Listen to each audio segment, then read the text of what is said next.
Tout l'heure, nous avons part de la naissance du Seigneur Jésus-Christ. Il est venu du Saint-Esprit.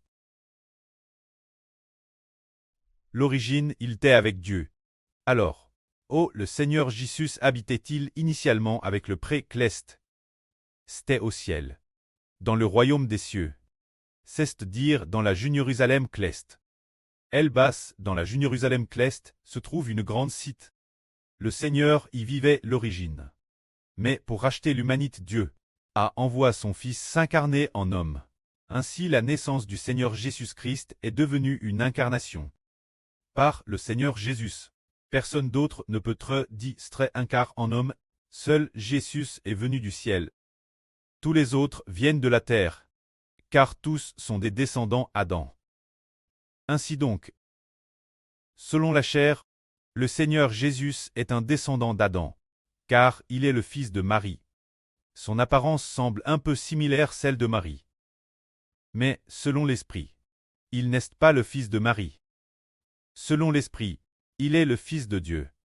Ainsi donc, selon l'Esprit, le Seigneur Jésus-Christ n'est pas un descendant de David, ni un descendant d'Abraham, et encore moins un descendant d'Adam. Selon l'Esprit, il est directement le Fils de Dieu. Nous sommes tous des descendants d'Adam. La postérité d'Adam, c'est pourquoi tous sont des pécheurs. Mais puisqu'il en est ainsi, l'Esprit de Jésus, Dieu est le Fils de Dieu. Il n'est pas un descendant d'Adam, bien esser selon la chair. Il est un homme imparfait. Après très incarné en homme. Son corps était imparfait, identique au corps des mortels. Il vieillissait aussi, souffrait aussi de maladies et de douleurs, mais selon son esprit, parce qu'il est le Fils de Dieu. Son esprit ne péchera jamais. C'est précisément parce que ce Fils ne pêche jamais que Dieu nous a donné ce Fils pour qu'il soit notre berger. Saura-t-il bien nous pâtre, pour que nous ne péchions pas comme lui? Il nous pâtera bien, alors que tout le monde est pécheur. Seul Jésus est sans péché. Disons-nous alors, nos frères et sœurs pensent-ils que Jésus est pécheur, ou sans péché? La sœur dit sans péché. Bonne réponse. Pourquoi est-il sans péché? Le Seigneur Jésus ressemble pourtant Marie. Pourquoi Marie est-elle pécheresse? Et nous savons qu'il est un homme, mais pourquoi dit-on que le Seigneur Jésus est sans péché? Son corps est humain. Mais son esprit n'est pas humain. Son esprit est le Fils de Dieu. Tout comme Dieu est sans péché. Le Seigneur Christ l'est tout autant. Mais tout comme Adam était pécheur. Tous les descendants d'Adam sont pécheurs comme lui. Le fait que chacun soit pécheur, dépend-il de la perfection du corps extérieur? Non.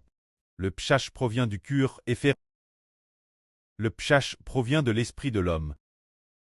Le péché existe car il y a un esprit de péché qui habite en l'homme. C'est pourquoi l'homme est pécheur. Ainsi, tous sont des descendants d'Adam. Notre esprit est dirigé contre elle par le péché, donc l'homme est pécheur. Dans ce cas, puisqu'après l'incarnation de Jésus, bien que son corps vienne de Marie, sa chair ressemble celle de Marie, mais parce que son esprit ne venait pas de l'homme. Son esprit venait du ciel. C'est que son esprit fut l'origine donnée par Dieu. Il était le Fils de Dieu. Ainsi donc, l'esprit de Jésus était sans péché. Mais sa chair était un corps imparfait. Son esprit était sans péché. Ainsi parlant, Jésus était un homme sans péché. Alors le Seigneur Jésus-Christ rate l'homme pour sauver. Est pour sauver le corps imparfait de l'homme, ou bien pour sauver l'esprit de l'homme. Pour que l'esprit de l'homme soit sauvé, le Seigneur Jésus veut sauver l'esprit de l'homme.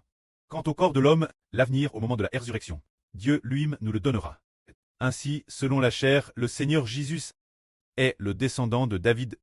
Selon la chair, il est le fils de Marie. Mais, selon son esprit, il est le Fils de Dieu.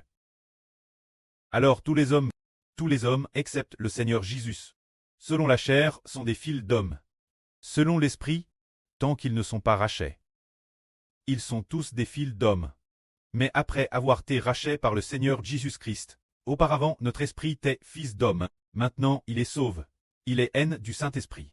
Alors notre esprit est le Fils de Dieu. Mais, comme le frère Ashbert qui est maintenant sauve, le corps est fils d'homme, l'esprit lui est digé sauve. Une fois sauve, il devient fils de Dieu. Le corps est mortel. Mais l'esprit l'avenir vivra pour l'éternité. Amen.